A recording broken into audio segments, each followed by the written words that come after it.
Yo, what is crack-a-lackin', Ridge Runner Nation? Welcome back to another episode of Ridge Runners Live. Tonight, we are super excited to sit down with two incredible runners who ran the Canal Corridor 100-mile endurance run just a few weeks ago. Coming to us all the way from Northeast Ohio, Milisa Fabian Strand, Carol Youngblood. How are you both doing? We're doing awesome. Good. Super happy to be here. Thanks for having us. We're super excited to have you as a guest, both of you as guests tonight on the show, and to kind of hear your story and how the race played out for both of you. It's going to be an incredible show. If you have any questions for these two, make sure to get those in the chat early. For those of you that don't know, my name is Wesley Art, and holding down the floor with me tonight is a man who finished his first 100-mile race at Canal Corridor 100-mile. Like we mentioned before, JD3, how are you doing? I'm doing fantastic, and eventually you're gonna have to stop saying that because it's gonna be like everyone's gonna be like, "What? Again? Still bringing that up?" It's just for canal shows. Just for canal shows, yeah. Which we've had 3 of because it was an amazing event. So we've obviously had to have everyone on we could. I think let's get into the favorite part of the evening right here. This is always the best part. What is everyone drinking? Let's go with Carol. What do you got over there?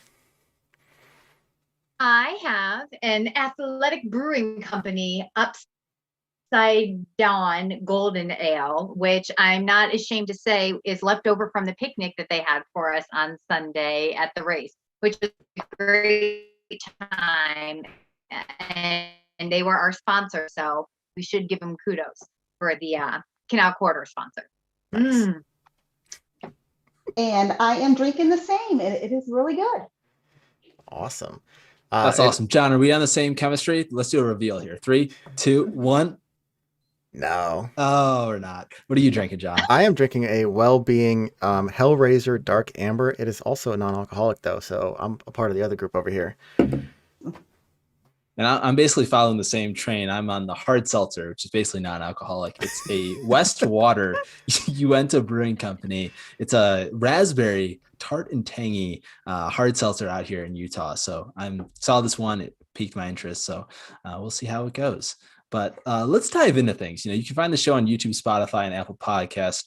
As always, we're on Facebook, Twitter, and Instagram. If you're on Strava, join our Ridge Runners Club on Strava, filled with so many incredible runners from around Ridge Runner Nation. Before we dive into the story about the race, and that's going to be kind of the big focus for tonight, I want to kind of learn a little bit about your guys' running background and kind of how you found the sport of ultra running and trail running in general. So let's start off with that. Carol, if you want to start off with what was the first time that what was that moment like, the first time you decided to lace up a pair of running shoes?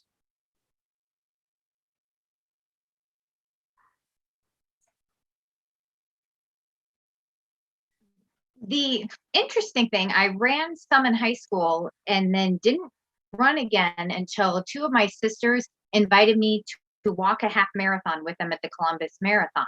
And I thought, oh my gosh.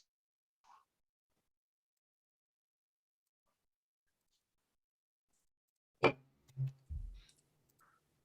think Carol froze up a little bit on us, but we'll make sure to get her back in here momentarily.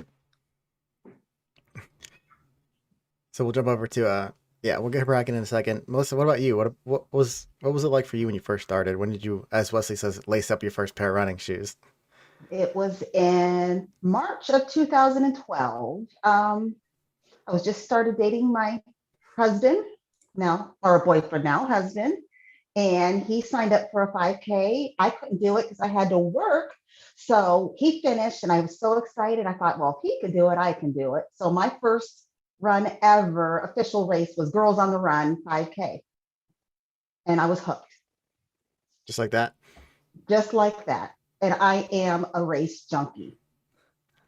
So take us through the progression there. Obviously, a lot of people, even today, one of my coworkers was like, I just now starting to run 5Ks, but, I could never really see myself as an ultra runner. I kind of pushed back on that and said, I think, everyone can kind of do it if they kind of set their mind to it. What was that transition like for you, obviously, to go from 5K to 100 miles? Take us through what that's like. I guess I needed more challenge. That's why I continued to up my mileage. I've done my 5Ks, 10Ks, half marathons, and I loved them. Then I got into trail, did my first trail 25K, and I just kept on doing every distance. Now, I used to train really hard and get pretty decent times. Well, that kind of doesn't happen too much anymore. But if I would train, I would get better times. But I just wanted to finish 100. So it was my next new challenge. And I was really confident I could make it in 30 hours, but obviously I didn't. So it Yeah, took and me a very long time. we'll dive into that more Yeah. in depth here in a second. But kind of like, what was obviously, you said you're a race junkie. What Right. excites you most about races? Because I feel like a lot of people, it's the atmosphere, it's the people you meet. What for you makes races so special? It's my friends, it's the spectators, it's the feeling of accomplishment that I did it. It's, going out in the heat or even in the cold and just getting it done. And, going out for a beer afterwards or breakfast with my friends. And it's just like nothing else. Yeah, that's awesome. I love hearing about how people kind of get into that and that mentality of just trying and pushing to just kind of go the next distance and stuff like that. Like just seeing if you can is sometimes just the purest reason of trying some of the longer distances. And it sounds like that's exactly kind of like what the 100 was for you. Just can I do it? And I knew I could do it. I knew because I've done 24-hour runs. I did the Eagle Up and did 78 miles in June. So, and that 24-hour on the towpath. So I knew I could do it, but it's still scary Yeah, because it's a long distance. yes, it's still 22 more miles.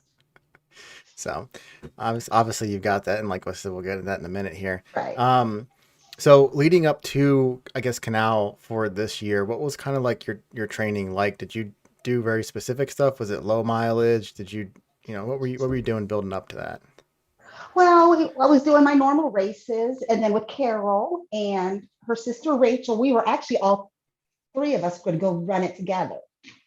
And so we were trained a lot with them on the towpath, just doing the run. Sorry, my dog came up.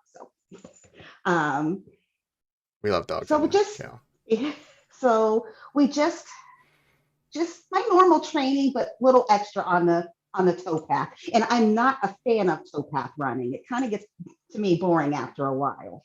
Yeah. So, but running with Carol and Rachel was a blast. I love going, every weekend or anytime during the week we could get together and walk, run.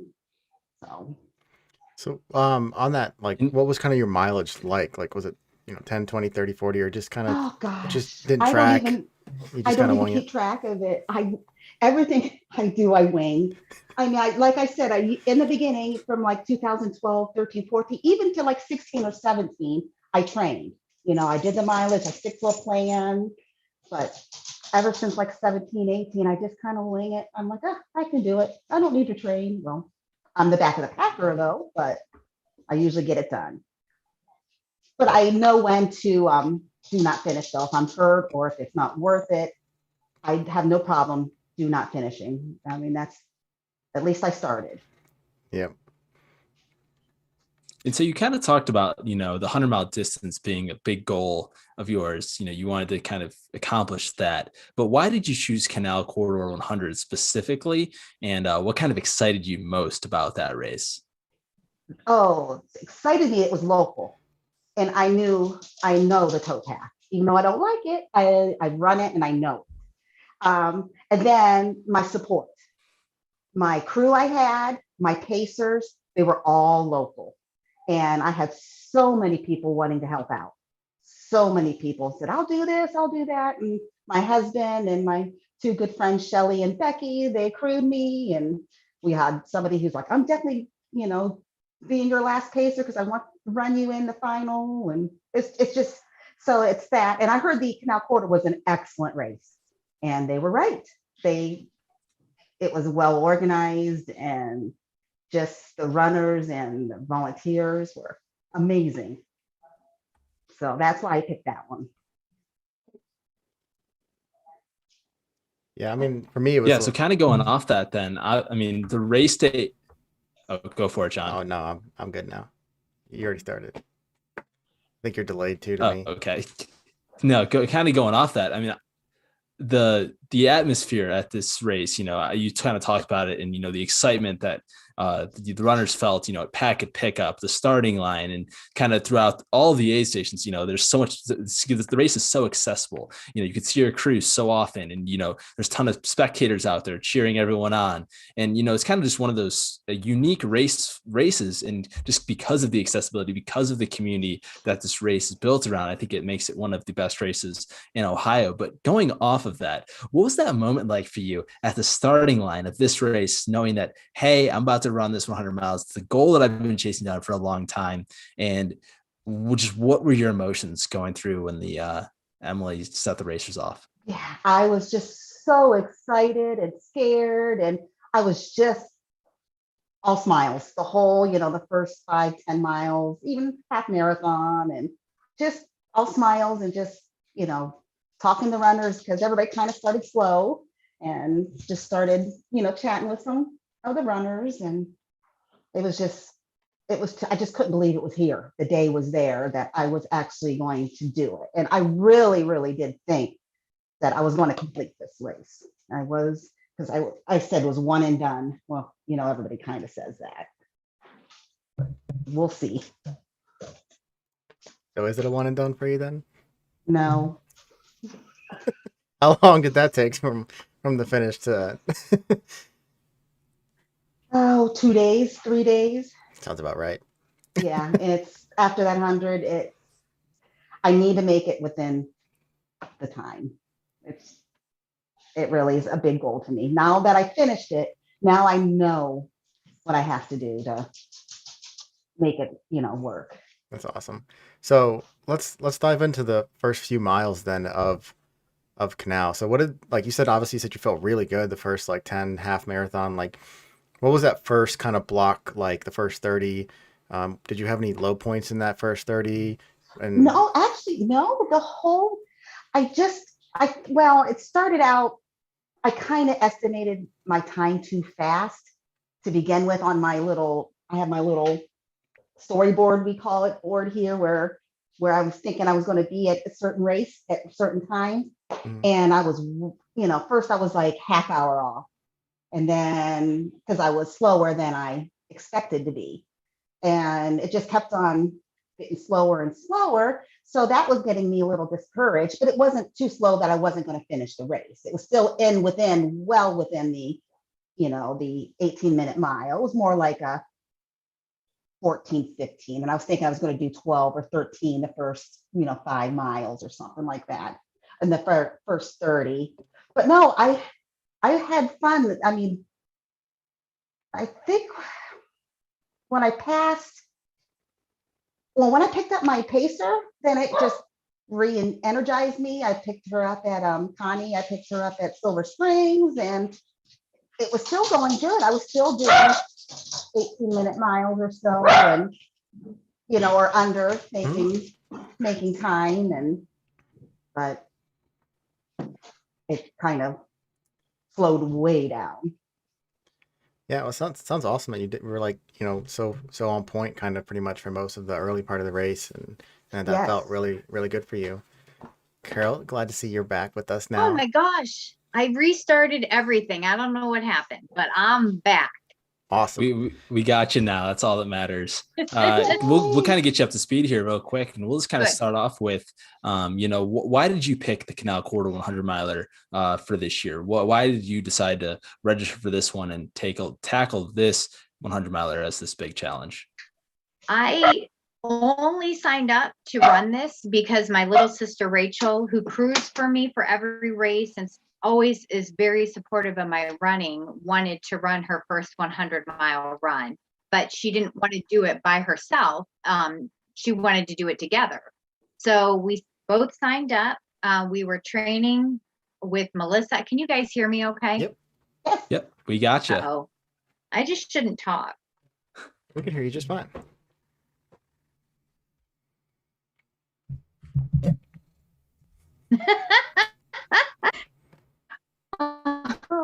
I hope that wasn't too loud. So yeah, we were all training together, And then Rachel got hurt. So she was hurt probably about 6 or 7 weeks before the actual race. So I decided to change gears and I could do on my own.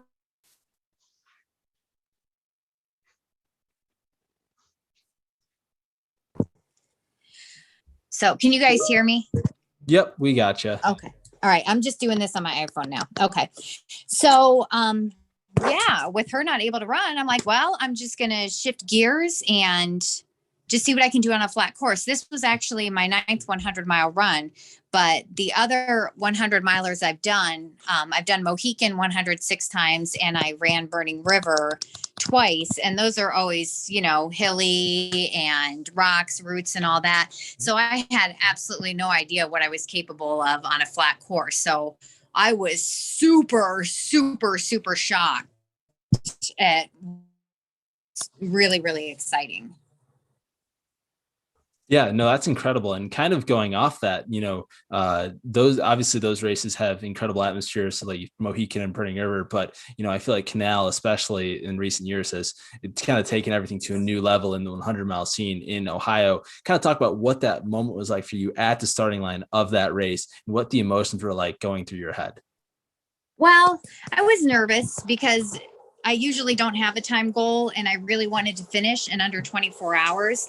But it was just really exciting because Milisa and I are local. So there were so many people there that we know and love, fellow runners. Like it just, exciting, nervous, just, it was everything, every emotion, but also just really comforting that I had seen every inch of that course. I knew that course and just being surrounded by friends and just Emily and everybody involved with that race is just wonderful. And I knew that I would be taken care of. And I actually volunteered overnight every year at the Canal Corridor up until this year. So,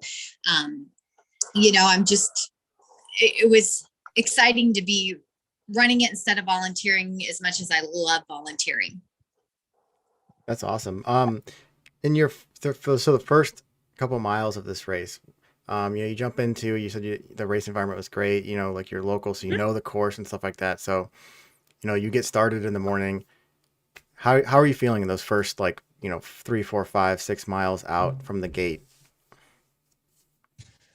I just have this feeling in the first, 25 to 40 miles of any 100, like, let's just get this done so we can get the real work going, so we can get the real work started. Let's just not do anything stupid. Let's just cruise, make sure we're eating and drinking like we're supposed to, and just get this part done and get to the good stuff.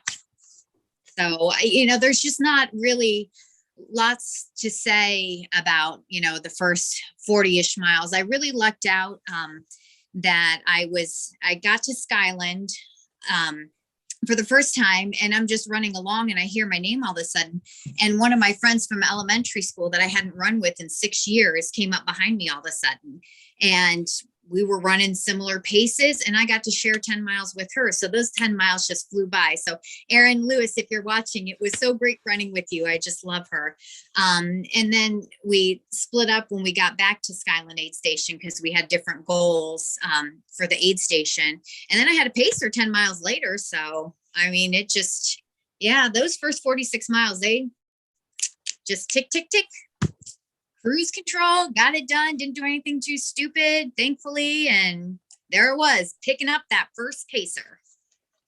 Yeah, it sounds like you and Melissa had similar starts where you both were just kind of like chugging through and just smiling and happy, and you both got to those pacers and you're like, let's go. I love that. Yep. For those first checking boxes. For those first 40 some miles, what did your nutrition look like? What were you two doing for calories? Were you mostly food? Was it like real food? Were you doing like Tailwind or something like that? What did that look like? Well, I was doing some real food. I had some peanut butter and jelly sandwiches and I can't even remember, some some protein shakes, some like protein shakes, and some jelly beans they had at the stations. But pretty much, it's really hard for me to eat solid foods and run, so I have to try to drink my calories, and a lot of that was the protein shakes that I was drinking. But then I had throughout the race, I had grilled cheese.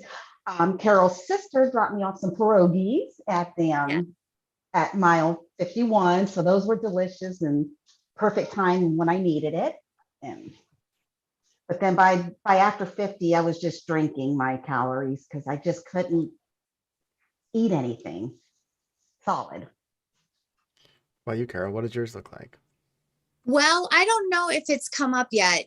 I am not very anal retentive in my everyday life, but I am an over planner and super anal retentive when it comes to my race plans. I don't know if the storyboards were mentioned yet, but I'm very detailed about how I plan my race. That's my storyboard. So I am always afraid that there's, I plan food, but there's always going to be things that you think are a great idea. And then you get out there and then they're just not at all. So I plan a huge variety of foods. Like the day before, I'm going 4 different places to buy like subs, and I get sushi that doesn't have seafood in it, and like a cheeseburger and a wrap. And I just have all these different things to pick from. So I was doing all of those different things, and I had some pierogies too, and grilled cheese and quesadillas and gels and bars and protein shakes and just a whole bunch of different stuff. And my crew puts up with it. They have everything ready. My sister and my cousin crewed for me, and I didn't use any of the aid station food because I just wanted to keep moving. That was the goal. And I even planned food that I could just take with me, that I wasn't going to have to sit and eat. So, that saved me so much time, not really stopping. And usually my stomach really likes it when I have a lot of different types of food.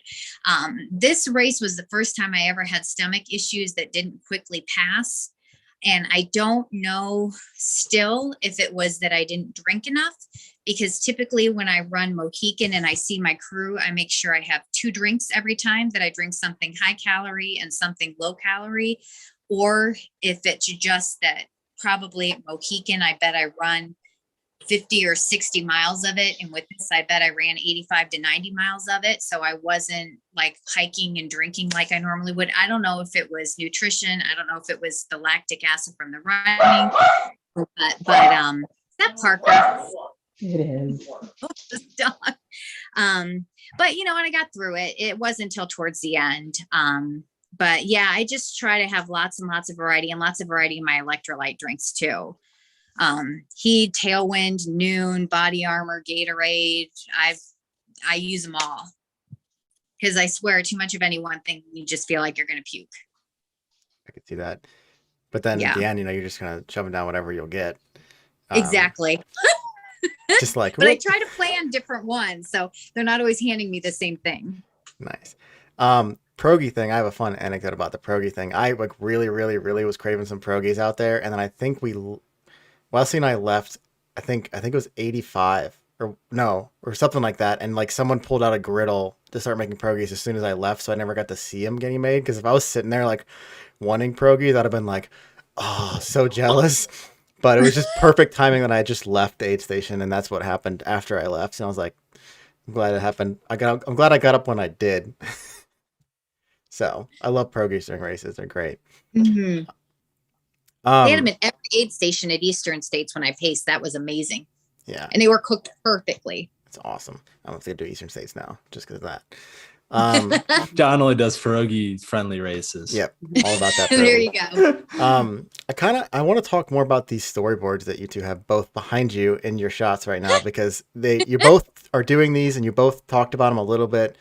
Go more in depth into this plan here, and how it's all organized and color coded, and it's all. They look crazy. better than our storyboards for our films, John. Yeah, I know. We need to take some notes for this. I know. My husband did this one for me, so with my help, and it's just every little things, the start, and what time I think I'm going to be at the next aid station, and what pace and what maybe I want to eat. But it went all bad for mine because my time was way off. So, but yeah, like the pink's water only. The mine is the orange is crew, and what the green is full aid. So that's all Carol. Okay. So, That's That was all me Carol. Because pushing I'm Melissa. I'm a wing it girl. I This would never know. this would never have happened if, but I loved it. My crew and my pacers loved it. Oh, but unless they were waiting for 5 hours for me, but and they were happy to. Now, I can't remember when I started doing these, but I do one for Mohican every year, and I have 4 columns at Mohican for the 4 loops. So for this one, I did that. This was the out, and then we turned around, and then this was going back to downtown Akron, and then out to the turnaround, and then back. And it has, the aid station, what mile marker it is. There are so many eraser marks on here because I change my mind all the time. It's what shoes I'm wearing, what clothes I'm wearing, what I want to eat, what I want to drink, if I want my crew to meet me there, how many snacks I think I need to pack. And I don't know how, and I have the little towpath map here too. And I don't know how I would pack without it, because when I go to pack for the race, then all my drop bags and everything, it's already planned out. It's already figured out. And I start this weeks in advance, but it just helps me think through the race and organize it. And it kind of, I talked about ticking things off in my head, like I'm ticking all of this, like I can picture where I am on the course by picturing my storyboard in my head. It just helps plan and organize. And then we always have, my sister calls it Mohican school. The night before Mohican, we had Canal Corridor school with my sister and my cousin, where we go through it all together and they make their own notes and just talk the whole thing through. You don't have to, plan your races that way, but it is so helpful to me. I think it's absolutely incredible, especially because the mental side of it. The one thing I'm most interested about the storyboard that you guys kind of have drawn out there is the fact that like you're mentally walking through your race before it happens, and you're planning for like shoe changes and stuff to kind of not go totally awry, but stuff that's going to happen during 100 miles. You're planning for it beforehand, and you're making those adjustments beforehand, so when you get to the adversity in a race, you're already mentally ready to make those adjustments and move forward. Talk about how massive that is for you in a race, knowing that you have that confidence from these storyboards. It's huge. It's huge for me because I know that things are going to go awry on there, and I might not necessarily stick to that, but I know that I'm not going to get to mile 73.5 and think, oh, should I change? What should I put on? Which of these shoes do I want to wear? Like, you just don't want to be making game day decisions. Like, at least have a decision made ahead of time, and you can decide not to do it at that point, but at least you don't have to think it through. And just even like in my mind, it's like, oh, okay, well, this is the point where I get to put on my Bondi shoes. So I'm done with those Challenger ATRs, and now it's Bondi time, like it's another way of, all right, I've accomplished ATR time and now it's Bondi time. So things to make you feel like you're getting somewhere. I'm in this new vest. That means I made it through that other vest. I'm on to something new, like mentally pressing those reset buttons. I'm always trying to find ways to do that, whether it's switching out my pacer, switching out my shoes, switching out my vest. And I'm big on giving myself things to look forward to on the course. Very big on that. I absolutely love that answer. Melissa, what about you? Oh, it was definitely a great tool. My especially for my crew, Becky and Shelly, and then my husband Richard. My crew knew what to have ready. They knew the shoes I was changing at Ernie's. They knew I wanted the pierogies, so they had that ready. They knew I wanted mostly Uncrustables, and I always said always have an orange, and they had that on. Always have an orange and a cheese stick, and they just knew, it was more for them to get them ready for me, because because, I really don't know what I'm going to need, in a race. Yeah. Well, and if you don't tell them what you want, then they're going to be standing there saying, well, what do you want? And if you communicate that ahead of time, it just keeps things going and moving. Yeah, we have a question on this from Mike Anderson in the chat. It says, very organized. It says, my wife, crew in parentheses, has a book and takes deep notes on each race, and very detailed. Do either of you have significant others as crew, and how does that work for you guys? Oh, my husband's my crew. So no, he's there for me, whatever I need. And then he goes home and lets our dog out since it was local. So then he comes back out. He's great. He did kind of take a little nap and miss me at one of my crew stations. I had to call him, wake him up, but it was all good. So thank goodness for the aid station. Yeah. Well, my little sister crews for me. And if you think this is anal retentive, you should see her. She has an accounting degree. She has spreadsheets for every single one of my Mohicans and my arrival time and departure time every single time, that is a crew spot for Mohican for every year that I've done it. She's super organized. I go over the storyboard during Mohican school. She makes detailed notes. She will actually make notes during Mohican school and then go back through and rewrite them because it helps her remember things better. And she wants to make sure that they're organized and perfect. I mean, she's really my secret weapon in all this. She's crewed for me.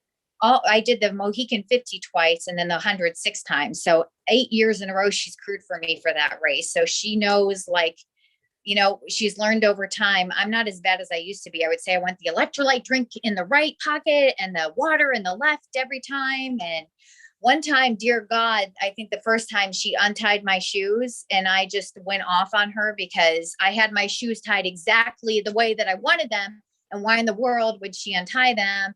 And one time she was maybe 30 feet from the side of the trail. And I went off on her because why would she make me walk extra 30 feet, when I'm running 100 miles? I don't need those extra steps. So, little hiccups along the way. And it makes me sound like a jerk to even say that. But Rachel's amazing and I couldn't do it without her. And that's a lot of why I wanted to run this race with her. And hopefully she'll be healed up enough to be able to do this in a year, maybe two. She had a tear to her glute that's healing right now. But yeah, she's the best. And then my cousin jumped in and helped this year, but she runs the Tuscazor 100 wedding aid station with my sister and I every year. So she understands what crewing is like and what runners need in the middle of the night and all that. So she was super great too. So that Rachel could take a nap, she crewed.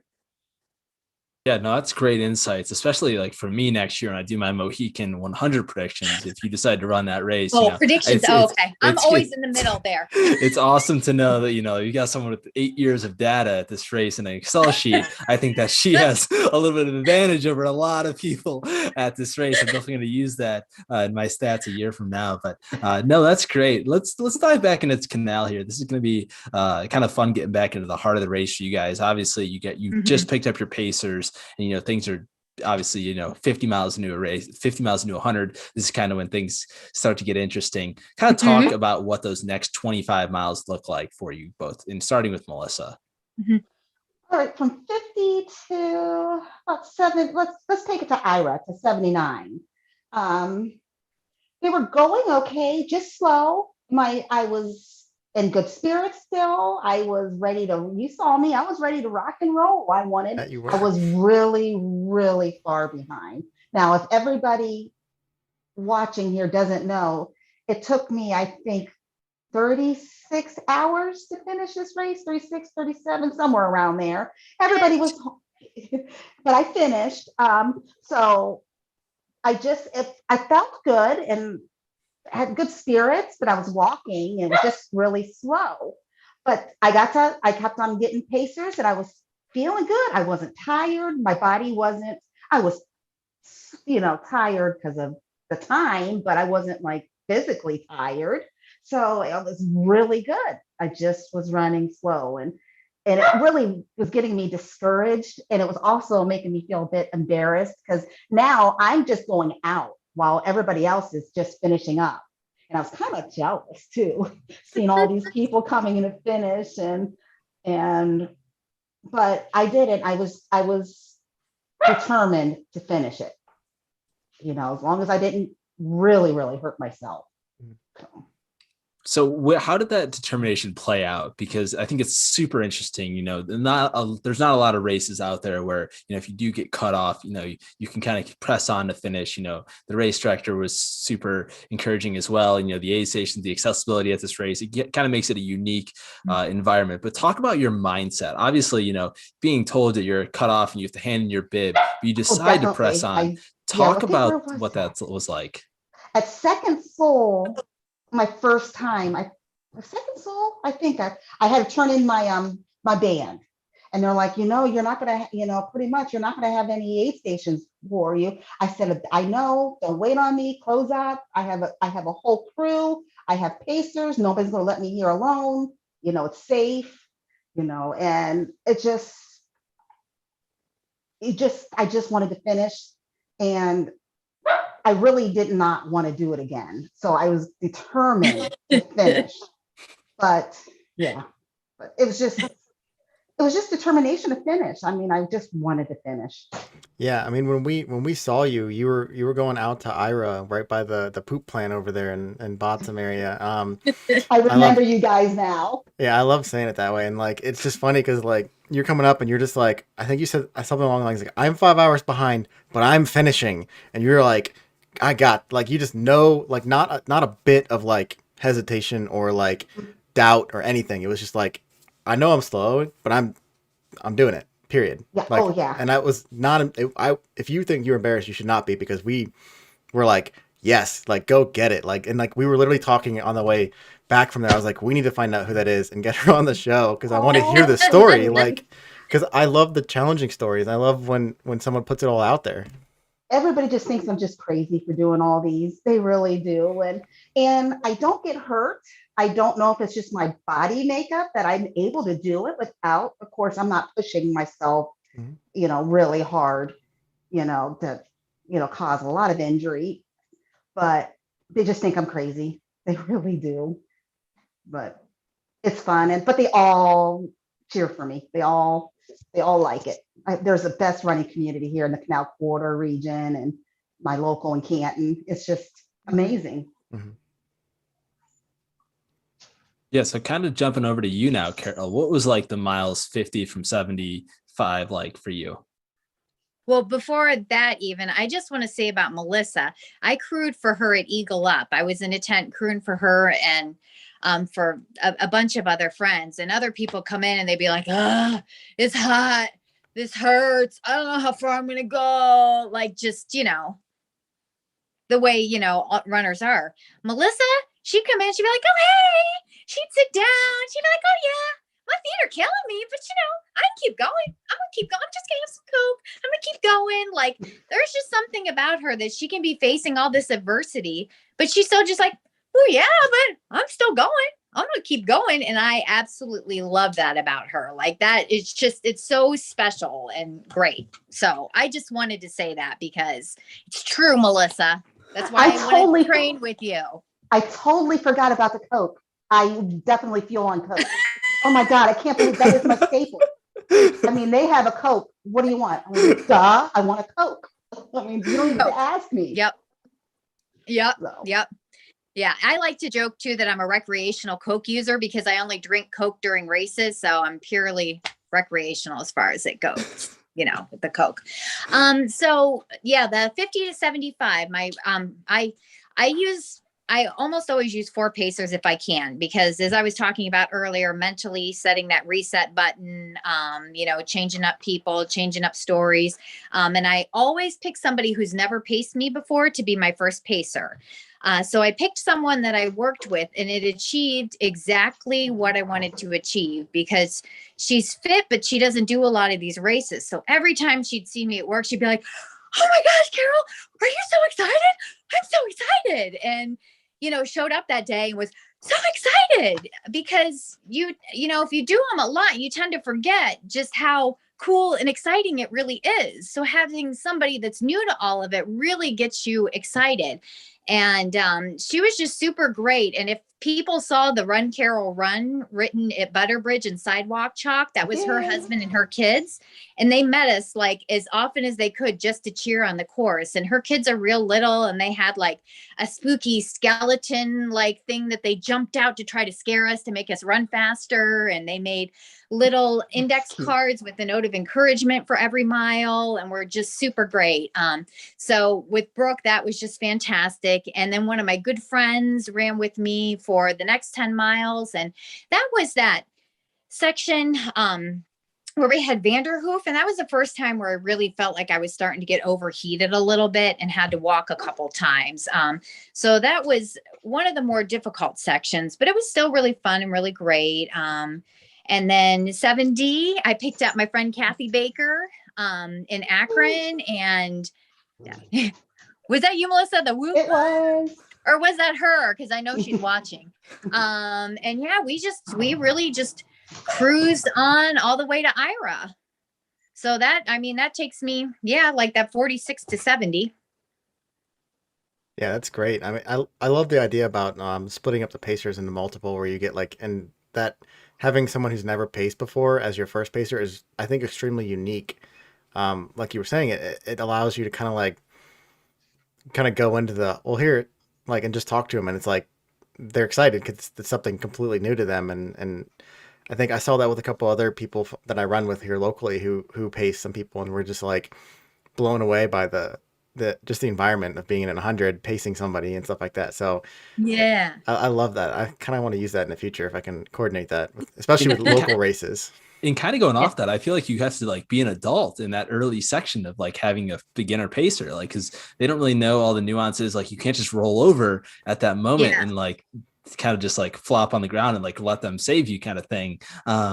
Kind of talk about like what that's like, those communications. Like, are you kind of going through like, hey, like this is what I need, or like what are those conversations actually like out there on the course for you, and you have a new pacer for the first time?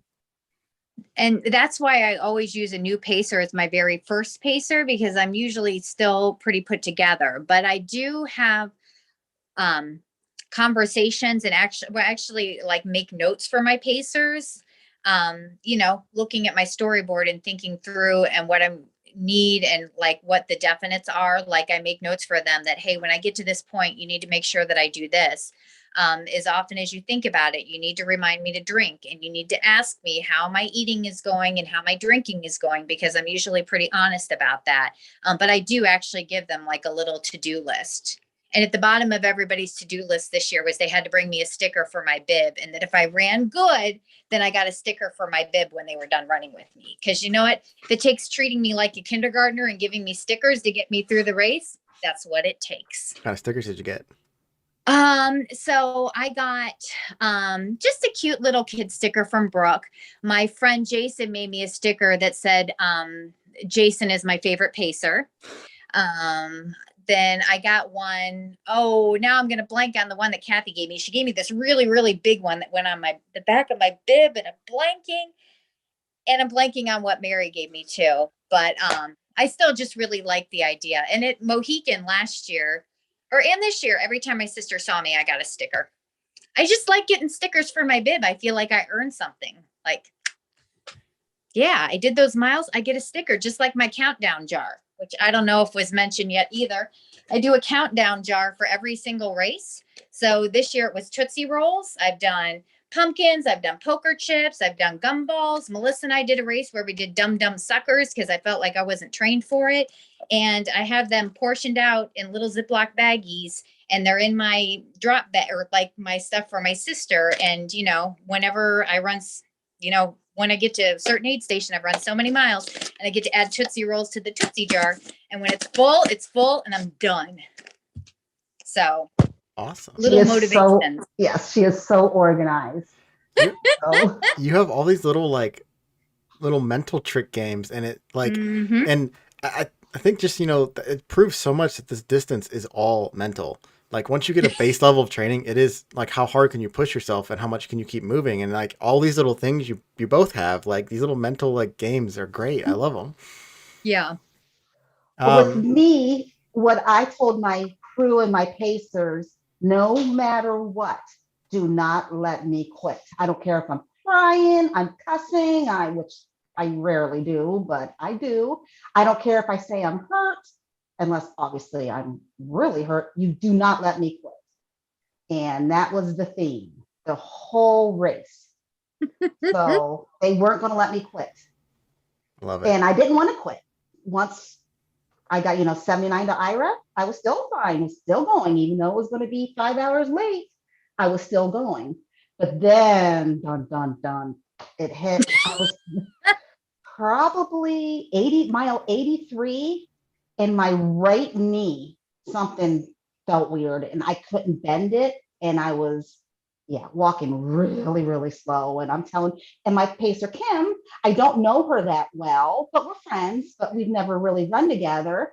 And I'm going, oh gosh, I don't think I'm going to be able to make it because of my knee. It hurts so bad. And I'm going so slow now. And she's like, okay, well, let's get to the turnaround, because she knew the course. She runs this section of that's by her house. So we get to Peninsula there for the turnaround. But before I get to Peninsula turnaround, because I told her I'm going to quit, I called my next pacer, Rhonda, and I told her I'm done. I am not going on. She's like, where are you at?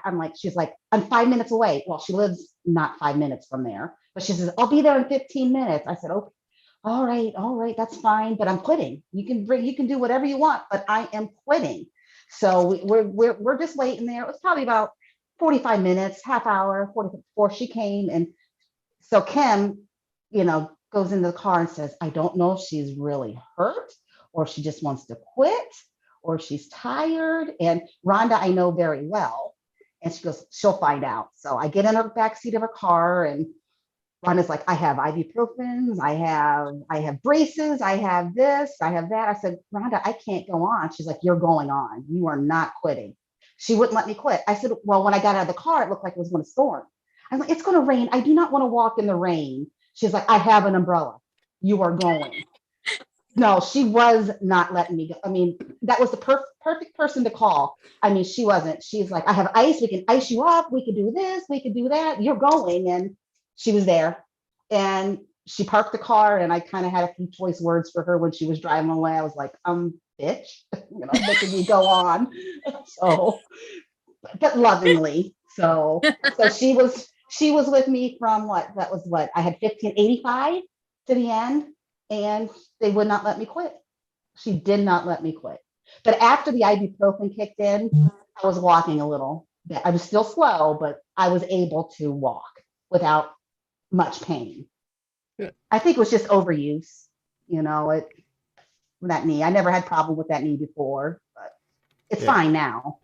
And you were like, how far were you in, like 27, 28, 20, like what were you at for that time frame? 85, mile 85. But like hours wise, where you were? Oh gosh. I don't even remember, but it was way late. It was like mile 30, 32, something like that. Somewhere around there.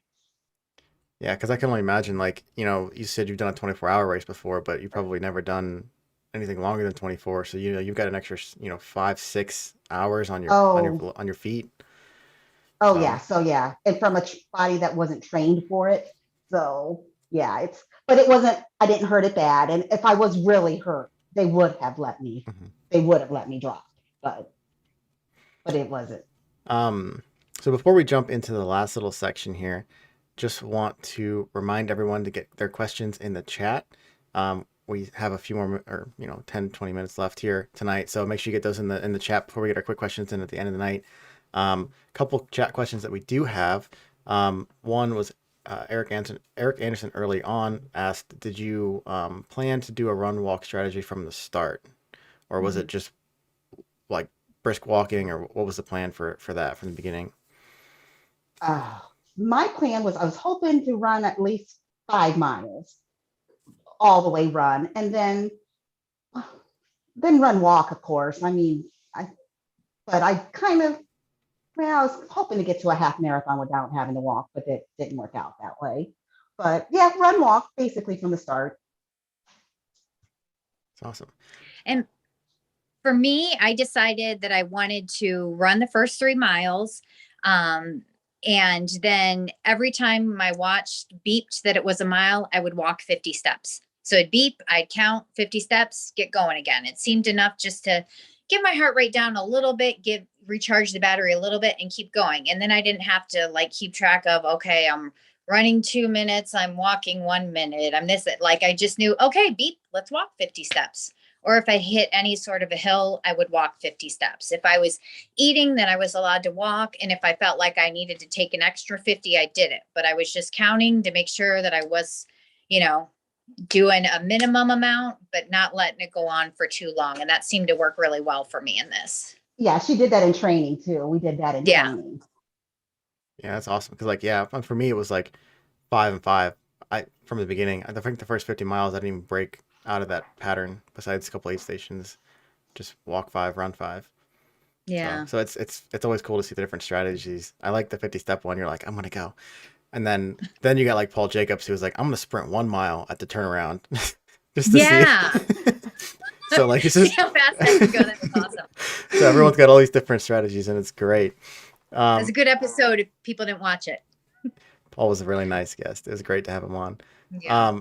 Arlen's in the chat tonight, Arlen Glick, and he says, amazing job to both of you. So glad for y'all. Carol, now that you have a 100-mile podium finish, I'll be taking a pen along when I run to get you to autograph my shoe. I love Arlen. He's great. Red. He's also got a wonderful episode of Canal from last year, and that's a great watch if you haven't watched that one. It. And Mohican one and Burning River one too. I've been binge watching the Arlen episodes. They're pretty good. He's a character. I love his stories. Yeah, he's great. Good luck this weekend. Heavily on Arlen. Yes. It's gonna be. Eric Anderson said that Original Nation will be following along, and it's gonna be fun to see him out there. Yeah, definitely. It's gonna be a blast. And actually, when I finished this race, I said to my sister, "Oh my gosh, I feel like Arlen. I can go home and shower and sleep and go back to the finish line." I'm usually coming in like at the end, and I'll see, like at Mohican at Arlen this year at Mohican, Arlen is like, he's had many hours of sleep and looks very clean. And there's me covered in dirt and filth and exhausted and loopy, and we're chatting at the finish line. Yeah. Anyway. Yeah. He just gets done so fast. It's I know. It's like he's so great though. He'd so be nice. showered and napped before second place comes in at this point. I mean, I don't. I know. And it was great seeing him at Tuscazor this year because he was just out for a training run, and we do that aid station, and he's like, "Oh, can I fill your water bottle for you? Can I get you some food for the runners who were coming in?" Since he wasn't running for time. Yeah, it was great. Nice. So now let's jump into these last final moments. Yeah.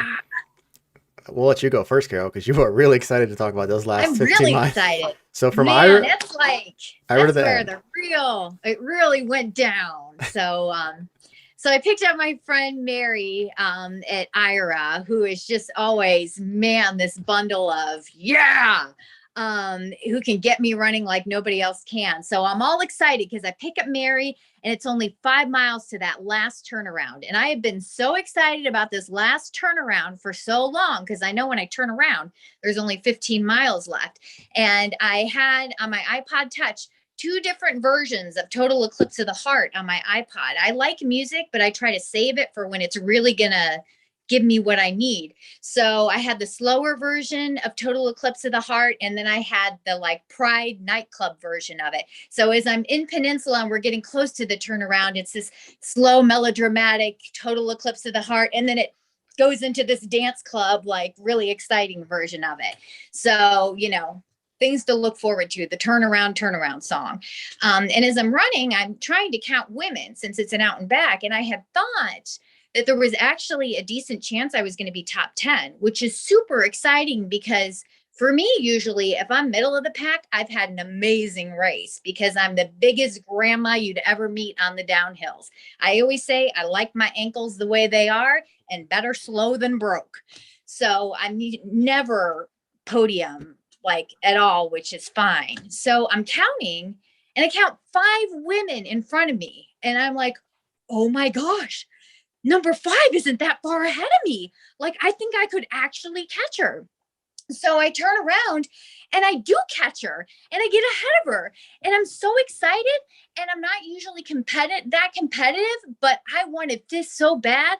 I thought I'm going to get so far ahead of her that she's just going to lose hope and I'm going to be 5th. Like, I am just amped, and I run like 3 miles in a row that are like 11 something miles when I've been doing like over 12, close to 13 for a long time.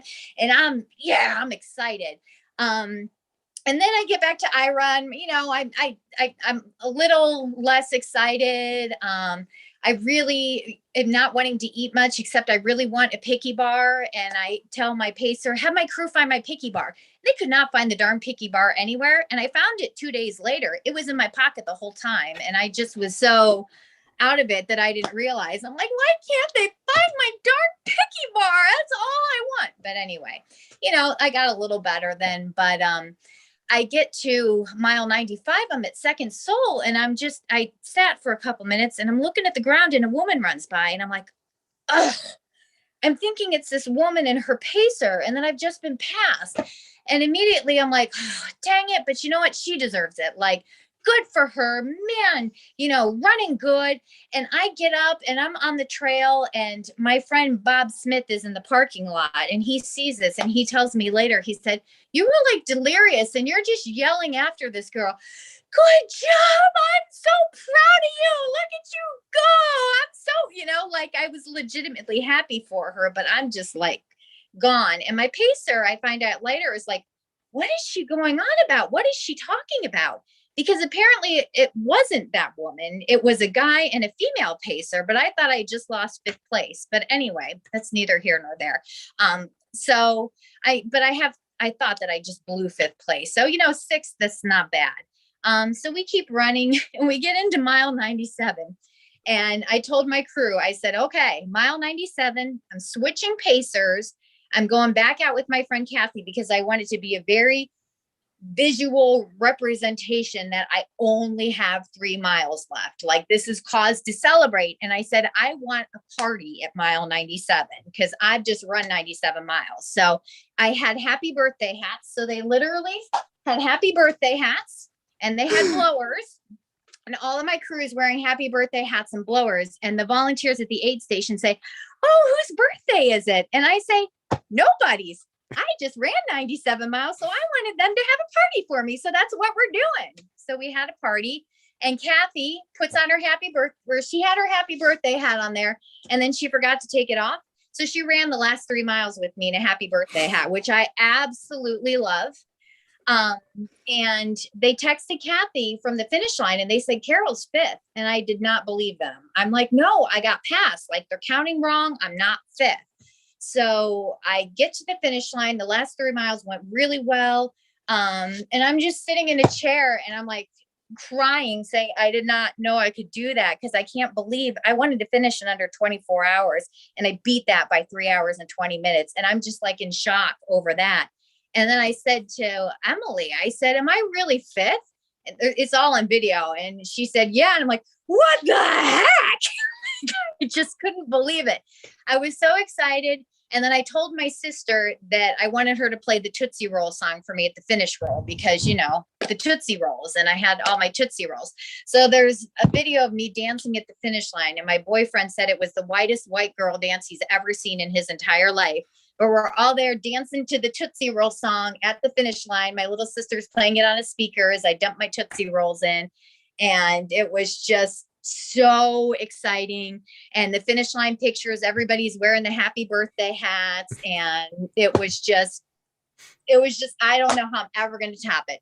It was just great. So it was a lot of fun. I just don't have words for the happy birthday stuff. That's that's like the wildest thing I've ever heard. Like, I just really wanted them to have a party for me. It's my Yeah. race, my day. I want a party. She makes every race fun. My And nickname is Fun Blood. Yes. That's what my friends call me, is Fun Blood instead of Youngblood. John, you got some work to do in a couple weeks. oh, Bar is officially set. Oh, I know. for Like, Wind so River. I'm crewing for Wesley at River 100 here in less than a week and a half, right? Yeah. So Yeah. obviously, I'm gonna have to get some party hats and some whatever I highly glow recommend sticks. it. I could Yeah. tell my finishing story really quick. So I'm coming back. I got Rhonda, and we're keep on going. And I think I get to second soul, the second time, and all I'm seeing is my friends. They're cheering me on. They're coming to see me and cheer me on. And some of them walked with me, and I was just in shock. And they brought me cheeseburgers and that. So we sit there, take some pictures, I rest, and I keep going. And then I think I get to like Memorial, and here comes more of my friends. And I'm just shocked. Some were my pacers, some were not, some were volunteers. And now I'm just crying because everybody's coming to support me to finish. I mean, literally We love you. crying but I compose myself. We keep going. So I'm finishing up. We're coming through Akron, the hill. The hill, like Carol said, was not that as bad as I thought. Actually liked the hill at the end because after straight for so long, the hill was nice. So we're getting into the fence, and there was people um, playing volleyball and basketball, and all my crew was like, this girl's just finished 100 miles, and everybody just exploded there. They're like, whoa! It's like I had my own cheering section. If I finished in 24 hours, 25 hours, I would not have had that. It would not have been that great. So her sister was playing my favorite songs coming in, and then I come in, and then all I see is the finish line, and all my friends that I didn't even know would even show up. They showed up. They made a finish line for me, and my little hat that it was like my little finish line. And the first person I saw was my friend John, and I just focused on him. I'm like, is that John? Oh my God, that's John. So I finish, I break the banner, and I go give John a hug, and then I hug everybody else, and they gave me a beer, and it was the best finish. It would have been better. It's better than I finished in time, because I'd say about 15, 20 people showed up for me to cheer me on at the end, because they were just wanted to support me, and they knew I was going to finish. Well, Because you're special and we love you, Melissa. Not everybody could do what you did. right. Yeah, most people would have stopped when they got cut off. Yes. Yeah. So No, but I was going to do it. and you did. But it's a ton of experience, and I am doing it again next year, everybody. I'm definitely doing it, and I will finish in the time. So within the time allotted, because I have it in me. It was just a bad race. It was just a learning race. Yes. Yeah, that's kind of one thing I want to dive into now for you two before we get into our quick questions, and we'll dive into those after this one, I think. But kind of what was the one thing you're taking away from this race that you're going to move forward with, and like your one thing you learned from this 100-mile journey you both went on, starting with Melissa? Well, I always every race, I need to transition better from aid, crew, and out the door. I take too much time. I sit down, I just take too much time in trying to transition. Now, the second thing is, do not have coffee protein shakes the whole race, because I had a bellyache the whole end of the race. So I was in the Porta-John a lot, very long time for that. So I learned not to do that. But just the best thing I need to learn is my transition. And my crew was doing their best to get me out. They were like, you got to go. I'm like, I know. But they were awesome. But I need to learn the transition. That's what I need to learn, is getting in and out of my crew and aid stations faster. That time can definitely add up, and you look at like It does. 5 minutes, 6 minutes per. If you did 6 minutes at every aid station, that's like 2 hours, 2.5 hours. Right. Like it's incredible how much time that can be. I think it was probably me end up being 3 to 4 hours. Now, when my knee was hurting, I had about an hour and a half, wait there. So that I was waiting for Rhonda to get me going and that. But yeah, it was a lot of time that I need to get better at. Yeah, well, I think that's gonna be a huge thing for you moving forward. Is once you get that kind of figured out, it's gonna play like leaps and bounds towards your next attempt next year. Definitely, it will, for sure. Carol, what about you? What did you take away from this race? I'm trying to decide how it's going to translate for me, because like I said, I've always been totally middle of the pack, back of the pack. Like I literally was the last female finisher in 2019 at Mohican. I did have a bad fall, but I've always just seen myself that way. And the fact that I actually got fifth and there were more than 5 women, makes me think that maybe I should try to push myself a little bit more. I'm really still processing all of it. It's still super mind blowing to me that I finished 100-mile in 21 hours and 40 minutes. That was a PR by 6 hours and 50 minutes in my 9th 100-mile. So that's, yeah, I mean, it was flat, but yeah, I'm processing it still. It's an incredible finish time. It's awesome. Like, I'm so happy for both of you on your Oh, goodness. finishes. I saw her and I knew how far ahead she was. I was so excited for her because she kept on saying, I'm not going to make 24 under 24. I'm like, yeah, you are. I thought, I hope I'm not laughing my butt off at mile 20 or, at, mile 70 hot or whatever, like why in the world would I have thought I could finish in under 24 hours? What were you thinking? And, if I bombed it, then I'm like, well, that just means I'm going to slow down and have more fun. But man, it didn't happen. And I kept waiting like for me to hit that wall at some point in the race. And I was pretty consistent. I'm really surprised. Well, that was a good race. Yeah. It's awesome race for both of you. Let's jump into our quick questions, which is another fun part of the night here. What is one thing you can't leave an aid station without? Let's go with you first, Carol. Oh, Melissa, we can both say it on the count of 3. 1, 2, 3. Coke. Coca-Cola, as I call it. Coca-Cola. Caffeine, sugar, and I always, before my races, do a caffeine taper where now I'm pretty much off it for the most part, but will taper myself off caffeine entirely. Go like half caff to totally off it. So then when you're out there in the middle of the night and you get that caffeine in you, it really helps a lot. It's very helpful. Awesome. What is the weirdest hallucination mid-race or strangest thing you've seen somebody eat at an aid station? Go with you first, Melissa.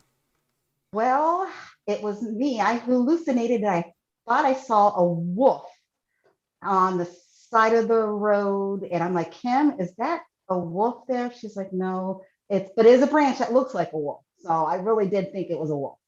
I guess, I don't know. I haven't seen anything weird at aid stations.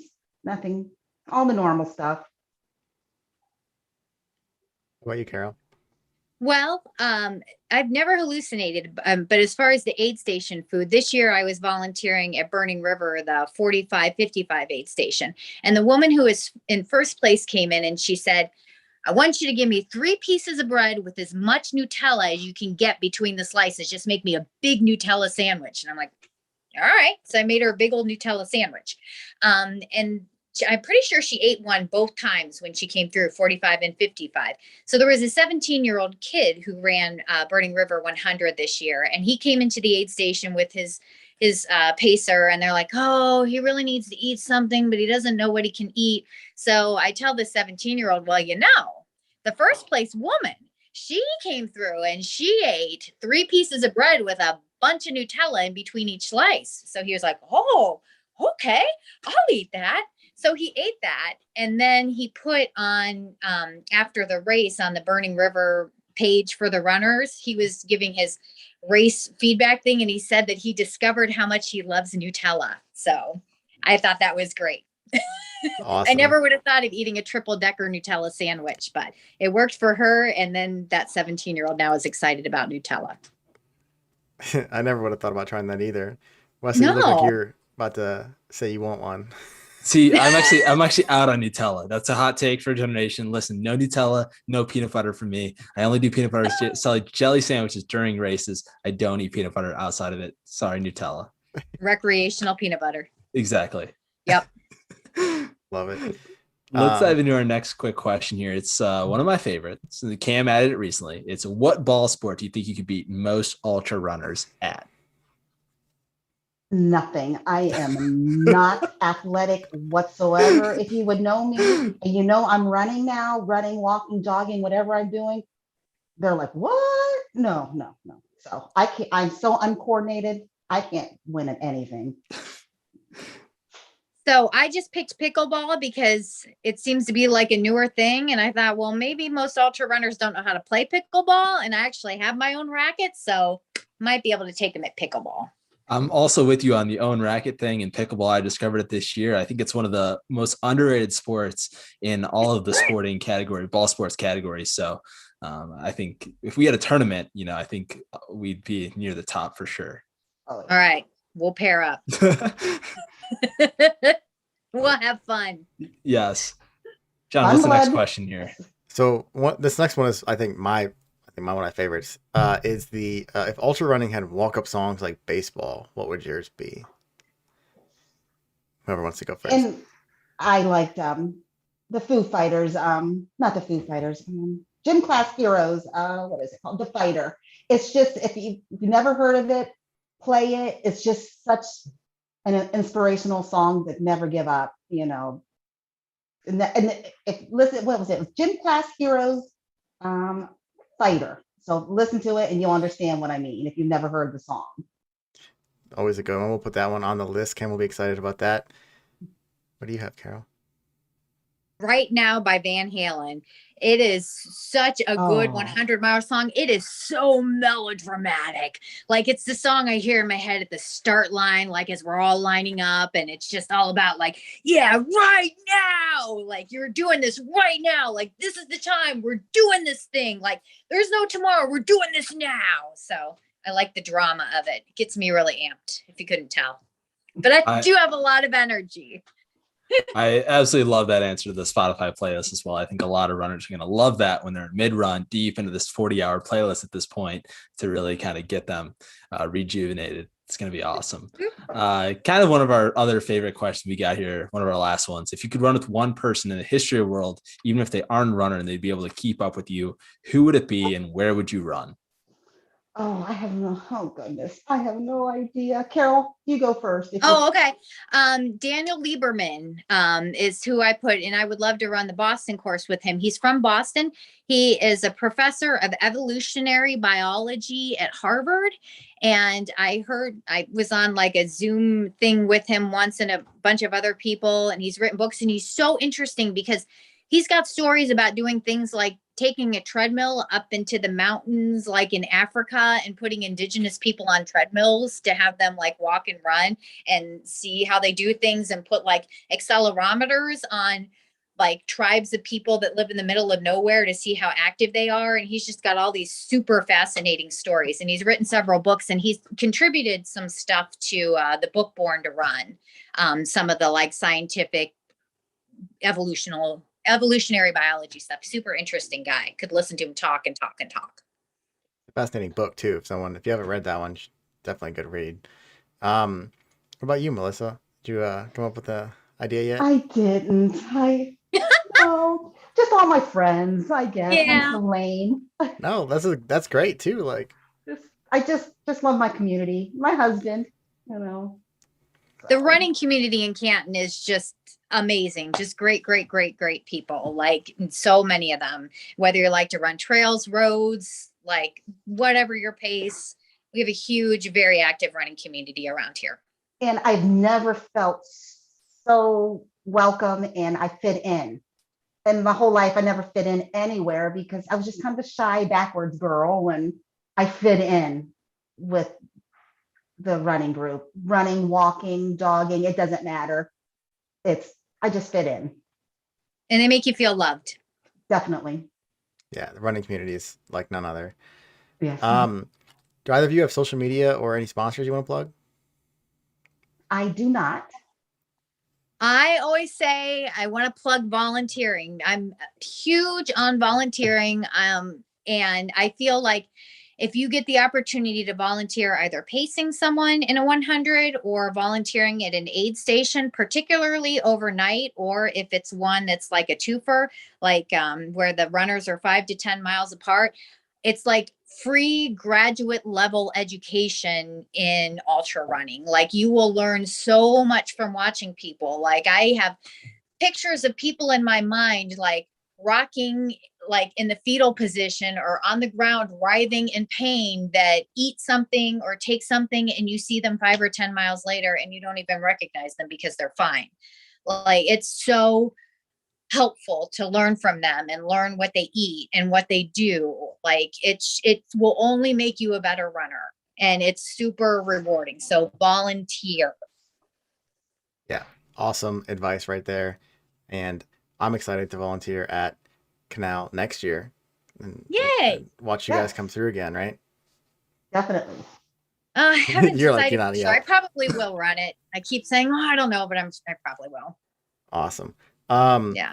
So that's it for tonight. I just want to say a big thanks and congrats to both of you on your performances and finishing and really getting out there and digging deep for it. That's awesome. Thanks everyone in the chat for being here tonight. All of Ridge Runner Nation who's listening to this later. We love all of you. Thanks so much. And we're going to end with a comment from Josh Keck, who just says, I'm late to the party, but just wanted to say, heck yes, Ridge Runners Live 3 nights in a row, and says, I think you're onto something here. Josh, I think you are correct. And on that note, we will see you on the next Ridge Runners Live, and look out for a upcoming Boss Talks.